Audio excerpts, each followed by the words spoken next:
शांति और करुणा के साथ इस वीडियो को बनाया गया है। इसका उद्देश्य है समझना, महसूस करना और अंदर से जागना। हरे कृष्णा दोस्तों, आज हम एक ऐसे विषय पर बात करेंगे जो दिल को छू जाता है। जम्मू कश्मीर के पहलगाम में जो टेररिस्ट अटैक हुआ, उसने हमें एक बार फिर सोचने पे मजबूर कर दिया। लेकिन आज हम सिर्फ न्यूज़ की हेडलाइंस नहीं देखेंगे, हम देखेंगे इस घटना को 3 दृष्टिकोण से। पहला दृष्टिकोण आतंकवादी यानी अटैकर की ओर से, दूसरा पीड़ित यानी सफरर की ओर से, और तीसरा हम जैसे लोग ऑब्जर्वर्स जो दूर से देखते हैं लेकिन अंदर से हिल जाते हैं। सबसे पहला दृष्टिकोण, अटैकर्स व्यू। एक टेररिस्ट किस मानसिक अवस्था में होता है? उनके कर्म बुरे होते हैं, लेकिन उनके पीछे एक गहरी भूल होती है, आत्मा की भूल। भगवद गीता 16वां अध्याय 4था श्लोक। भगवान श्री कृष्ण अर्जुन से कह रहे हैं, घमंड, अंधकार, क्रोध और अज्ञान ये सब आसुरी प्रकृति के गुण हैं। ये क्वालिटीज उनमें तब आती हैं जब कोई अपने आप को सिर्फ एक बॉडी, एक रिलीजन या एक आइडियोलॉजी समझने लगता है। जब भगवान और भक्ति का संबंध टूट जाता है, जब इंसान नफरत को अपना धर्म बना लेता है। एक बहुत अच्छी किताब है the secret teachings of Vedas, जो कि स्टीफन नैप ने लिखी है। वो अपनी किताब में लिख रहे हैं, when the soul forgets its eternal nature, it seeks fulfillment in temporary labels like nation, religion and power. This is the start of violence. आतंकवादी अपने कर्मों से अपनी आत्मा को और अधिक अंधकार में ढकेलते हैं। उन्हें लगता है कि वो जन्नत के लिए लड़ रहे हैं, लेकिन वे एक ऐसी दिशा में जा रहे हैं जहां से वापस आना बहुत मुश्किल होता है। भगवद गीता 3रा अध्याय 39वां श्लोक। काम और लोभ एक इटर्नल शत्रु की तरह ज्ञान को ढक देते हैं।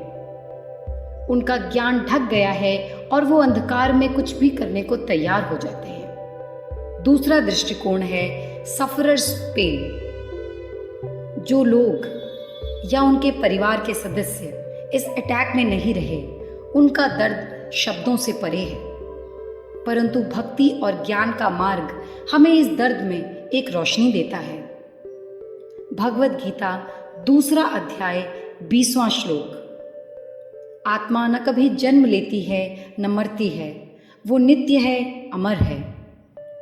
जो चला गया उसका शरीर गया, लेकिन उसकी आत्मा अब भी जीवित है और अपने अगली यात्रा पर है।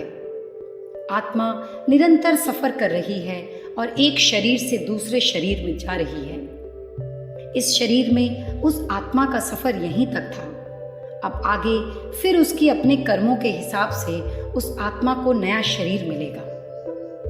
मैं समझ सकती हूँ आपका दर्द। ये शरीर और आत्मा की बातें आपका घर नहीं चला सकती, ना उनकी कमी पूरा कर सकती है। लेकिन ऐसे समय में भगवान से नाराजगी नहीं, बल्कि उनका नाम ही आपकी सच्ची दवा बन सकता है। ईश्वर से जुड़ने पर ही वो हमें अपनी अदृश्य शक्तियां देंगे, जिससे आपका दुख मिट जाएगा। स्टीफन नैप लिखते हैं, death is not the end, it is a transition from one body to the next, but what carries with us is our consciousness, our karma and our devotion. तीसरा और आखिरी दृष्टिकोण जो हम सभी लोगों का होना चाहिए। हम लोग न्यूज़ सुनते हैं, थोड़ी देर के लिए इमोशनल हो जाते हैं और फिर वापस अपने काम में बिजी हो जाते हैं। लेकिन गीता हमें कहती है, हर घटना एक स्पिरिचुअल रिमाइंडर है, एक स्पिरिचुअल सिग्नल है। भगवद गीता 2रा अध्याय 13वां श्लोक। जैसे शरीर बदलते हैं, वैसे ही आत्मा भी एक शरीर छोड़कर दूसरे शरीर में चली जाती है। इसका मतलब है हम सब कभी भी इस शरीर को छोड़कर जा सकते हैं। क्या हम तैयार हैं? स्टीफन नैप लिखते हैं, most people live as if they are never going to die.